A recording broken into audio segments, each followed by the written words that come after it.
Igor Kolomoisky was once called Ukraine's secret weapon as the 52-year-old billionaire raised his own private army to fight off separatist forces attempting to capture the country's third-largest city.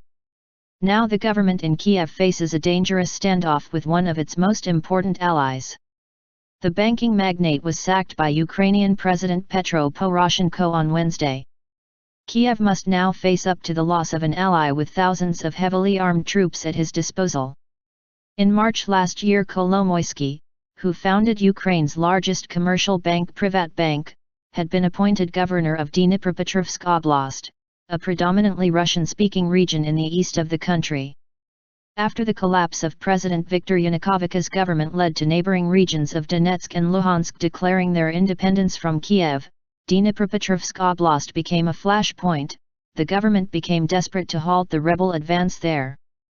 With the situation descending into war, the region found itself exposed, and the new government in Kiev was ill-equipped to offer it either the financial or military resources required to hold off the Moscow-backed groups.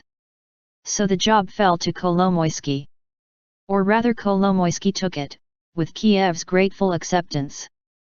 At a cost of around $10 million a month, according to the Wall Street Journal, Kolomoisky began to build up his army. By June last year, the Dnipro battalion consisted of over 2,000 heavily armed troops, with a further 20,000 in reserve. Last week, two deputies in the Ukraine parliament accused Kolomoisky of sending in the armed men, and the billionaire himself later emerged from the building and began arguing with members of the press who had camped outside.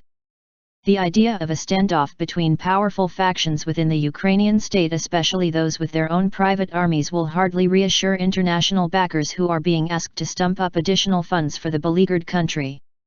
Yet imposing state control over its portfolio of assets is also likely to be key if it is to implement the economic reforms demanded by the IMF.